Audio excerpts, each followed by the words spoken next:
Um, I was on an, let me start over again.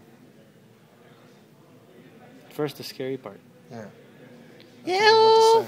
Hello. Wake up.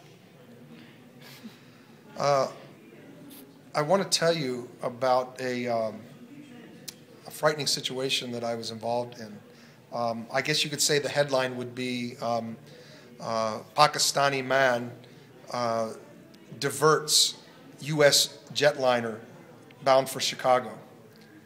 I was in Seattle in late November, flying to,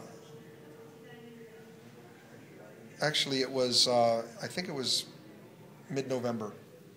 I was flying from Seattle, Washington to Chicago, and there was a connecting flight in Phoenix. So we flew to Phoenix, and then I got on another plane, flew to Chicago.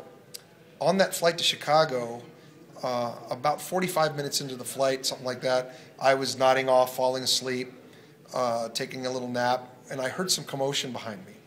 I looked behind me, and I saw a man of around in his late 50s, slumped over, drooling, unconscious.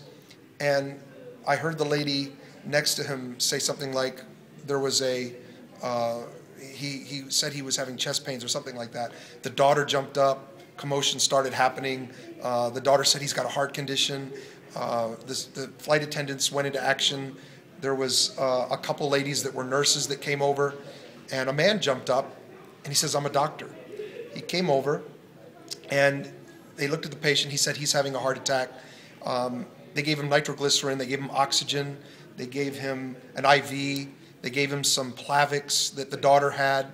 And after a few minutes, this guy began to come to. But the flight attendant asked the doctor, "What should we do? Should we land the plane, make an emergency landing?" And the doctor said, "Yes, this plane has to come down." So on that day, a Pakistani man was saying this plane has to come down. But most people might think that this guy is a terrorist who wanted to bring the plane down if they hear that headline, Pakistani man diverts U.S. bound, a U.S. jetliner bound for Chicago. The thing is that this man was Dr. Arif Hussain. He's not a Pakistani American. He is a Pakistani citizen visiting the country. He's a pediatric cardiologist, and he saved that man's life. He was the one who made the call for that plane to land in Albuquerque, New Mexico. It was his decision, and he made that decision, and he saved that man's life. And I think that when the news media talks about Pakistanis and says "made in America," like with Faisal Shahzad, who tried to blow up Times Square, then they should also talk about made in Pakistan when you look at the stories of people like I consider a hero, like Dr. Arif Hussain.